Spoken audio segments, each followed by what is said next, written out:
Oui, Monsieur le Président, chers collègues, je poursuivrai donc sur le volet solidarité territoriale en focalisant ce budget primitif 2023 sur le climat et le logement.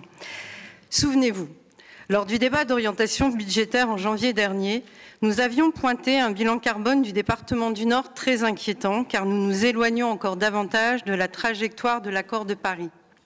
Cela signifie qu'il faut intensifier nos efforts pour espérer atteindre des objectifs dont tous les experts, notamment celles et ceux du GIEC, disent qu'ils n'étaient déjà pas ambitieux. L'urgence est là. L'accélération des crises environnementales, plus personne n'ose le nier.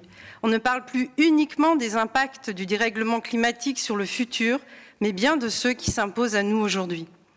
Vous le savez, c'est l'inaction qui coûte cher et qui est punitive. Or, nous n'avons pas d'éléments aujourd'hui pour vérifier que ce BP 2023 va dans le bon sens ou au contraire s'il continue à creuser cet écart. Ainsi, qu'en est-il de la mise en place du plan de sobriété énergétique départemental?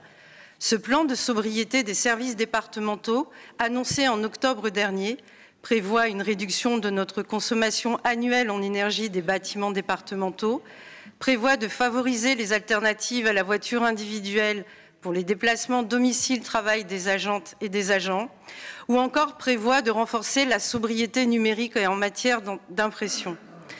Or, on retrouve bien peu d'informations à propos de ce plan de sobriété dans ce budget primitif 2023. De même, qu'en est-il de la mobilisation par le département du Nord du Fonds vert du gouvernement, simplement évoqué dans ce BP 2023 ? Comme vous le savez, ce fonds d'accélération de la transition écologique dans les territoires, doté de 2 milliards d'euros de crédits déconcentrés aux préfets, vise à aider les collectivités à renforcer leurs performances environnementales, à adapter leur territoire au changement climatique et à améliorer leur cadre de vie.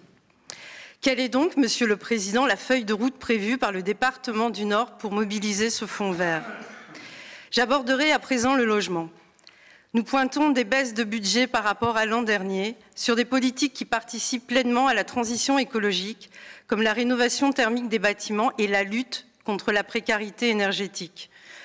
Nous avons une ligne logement de 6,9 millions pour 2023, alors qu'elle était de 8,3 millions en 2022. Concernant le dispositif Nord Équipement Habitat et Solidarité, le NES, dispositif d'aide aux particuliers pour l'amélioration de leur logement et de leurs conditions d'habitat, la ligne était de 3 millions sur 2022 et elle est portée à 3,2 millions en 2023 pour permettre la réalisation d'environ 550 projets. Or, c'est le même nombre de projets prévus qu'en 2022. Ce dispositif ô combien ambitieux et que nous soutenons pleinement est largement sous-calibré. Il mériterait beaucoup plus, tant en financement qu'en moyens humains. Je pense par exemple aux agents instructeurs dont le nombre pourrait être renforcé. Le NES peut également être un outil de prévention quant au logement dégradé. Le repérage de situations sociales difficiles, de situations de vulnérabilité est un point central et nous savons que les travailleuses et travailleurs sociaux sont des relais pour repérer, orienter lorsqu'ils sont sur le terrain dans nos territoires. S'attaquer aux passoires thermiques est autant un enjeu de justice sociale qu'environnementale. Environnementale donc. Et nous regrettons une stagnation, voire légère diminution du budget environnement entre 2022 et 2023, passant de 8,2 millions en 2022 à 8,1 millions en 2023. Alors oui, vous nous direz que la politique Nord durable est transversale à l'ensemble des politiques du département. Et je vous dirai que cette diminution du budget même environnement, qui, rappelons-le ici, recouvre le soutien aux espaces naturels du Nord, la participation aux parcs naturels régionaux, ou encore le dispositif plantation-renaturation, eh bien cette diminution est symptomatique de ce manque d'ambition en matière de transition écologique, alors que l'urgence est bien là. Vous allez même jusqu'à budgéter 0,6 million d'euros en fonctionnement et 0,15 million d'euros en investissement sur l'adaptation au changement climatique en 2023. Waouh! Mais quel niveau d'ambition! Nous sommes en 2023 et les scientifiques du monde entier nous le disent très clairement. Il est impossible de garantir aux enfants qui naîtront cette année que la planète sera encore habitable quand ils auront 30 ans. Alors oui, quelle ambition quand notre département subit déjà les conséquences du dérèglement climatique. Une sécheresse latente qui se traduit par une forte pression sur la ressource en eau, une baisse des rendements agricoles, mais aussi une fragilisation de la biodiversité, ou encore favorisant par exemple le risque retrait-gonflement des argiles, avec plusieurs communes subissant déjà des sinistres importants.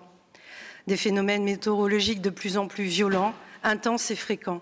Des épisodes de forte chaleur. Vous le savez, la ville de Lille fait partie des 3 villes françaises les plus touchées par des phénomènes d'îlots de chaleur urbains. Et une évaluation du niveau de la mer entraînant